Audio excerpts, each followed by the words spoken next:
असंभव कुछ नहीं होता दोस्त, ये परिकल्पनाएं हैं खाली। और मैं आज तो आपको बहुत ईमानदारी से और 12 साल के तजुर्बे का निचोड़ निकाल के बता सकता हूं कि इस दुनिया में असंभव नाम का कोई शब्द होता ही नहीं है। इंसान कभी भी चंद्रमा पर नहीं पहुंच सकता, पृथ्वी विज्ञान की अधिकतम सीमा है। डॉक्टर ली दी फॉरेस्ट मशहूर वैज्ञानिक हुए, बहुत बड़े साइंटिस्ट हुए, एक स्टेटमेंट इन्होंने पास किया 1955 के अंदर, 1955 ही पास द स्टेटमेंट कि इंसान कभी भी चंद्रमा पर नहीं पहुंच पाएगा। It is impossible for a human being to cross Indian globe, earth globe, और पृथ्वी विज्ञान की अधिकतम सीमा है। लेकिन किसी बहरे ने इस बात सुना नहीं और पहुंच गया एक आदमी अपना बस्ता उठा के, जिसका नाम था इन 1969। और उसके बाद तो स्पेस जर्नी ऐसी हो गई जैसे आप और मैं अभी पतिया और बैंकॉक चले जाते हैं।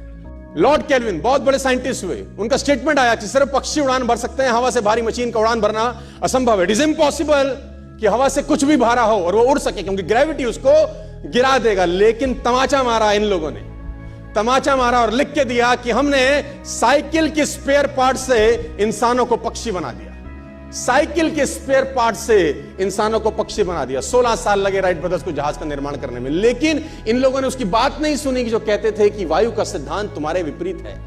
यह बात भंवरे को कही जाती थी कि भंवरा वायु के सिद्धांत के कारण कभी जीवन मोड़ नहीं सकता, क्योंकि उसके पंख उसके शरीर से हल्के रहते हैं। लेकिन भंवरा साला किसी स्कूल में गया नहीं आज तक।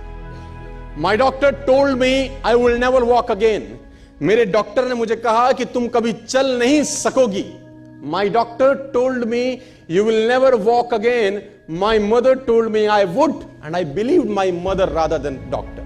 विल्मा रुडोल्फ एक ऐसी एथलीट हुई जिनको पोलियो था, जिनको डॉक्टर ने कहा तू चल नहीं सकती, मां ने कहा तू चल सकती है। उसने कहा मैंने डॉक्टर की बात नहीं मानी, मैंने अपनी मां की बात मानी। 3 ओलंपिक गोल्ड मेडल जीती है लड़की, 3 ओलंपिक गोल्ड मेडल, जिसको डॉक्टर कह रहा है कि तू चल। लेकिन मां क्या बोलती है? मैं आपको उदाहरण देना चाहूंगा सर। बहुत छोटे थे अल्बर्ट आइंस्टीन, दुनिया के महान वैज्ञानिक में से एक हुए, मंदबुद्धि कहा जाता था। 8 साल के थे, घर पहुंचे, मां को चिट्ठी दिया। When he was 8 years old, came to his home, given letter to his mother.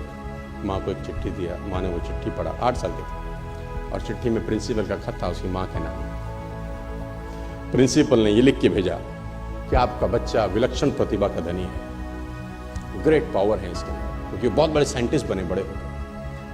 मंदबुद्धि बचपन में समझा जाता था, आपका बच्चा विलक्षण प्रतिभा का धनी है, इसके अंदर असीम संभावनाएं हैं। तो हमारा स्कूल, हमारी मैनेजमेंट, हमारी फैकल्टी, हमारा टीचर इस लायक नहीं है कि हम आपके बच्चे को अच्छी शिक्षा दे सकें। तो it's better for you to take care of your son. आप अपने बच्चों को अपने घर में पढ़ाइए, हम लायक नहीं है कि आपके बच्चे को पढ़ा सके।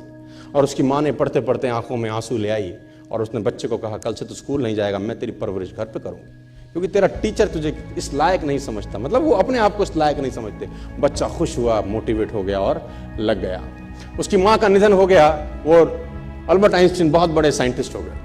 अल्बर्ट आइंस्टीन जब बहुत बड़े साइंटिस्ट हुए तो मकान शिफ्ट कर रहे थे अपना, और जीवन का सच्ची घटना वो अपनी ऑटोबायोग्राफी में लिखते हैं कि जब मैं मकान शिफ्ट कर रहा था तो एक ड्रॉस के अंदर मुझे वो व्हाइट कलर का पेपर फोल्डेड अवस्था में मिला।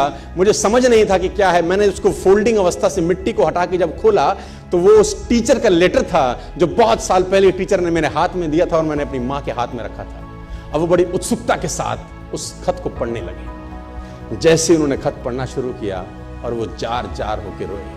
उसमें लिखा था कि तुम्हारा बच्चा मंदबुद्धि है, ये हमारे स्कूल के लायक नहीं है, इसको आज के बाद हमारे स्कूल में मत भेजना, इसकी परवरिश खुद किया। मां ने उल्टा पढ़ा, मां ने उल्टा पढ़ा कि नहीं, ऐसा नहीं है, तू सब कुछ कर सकता है, तेरे हाथ पास पावर है, तेरे में प्रतिभा है, यू कैन डू वंडर्स। दोस्तों, इस दुनिया में किसी की बात मत सुनना। नेवर एवर बिलीव एनीबॉडी कि जो तुमको बोले कि तू नहीं कर सकता, कान पे मारना, बोला साले तू नहीं कर सकता, हम करेंगे।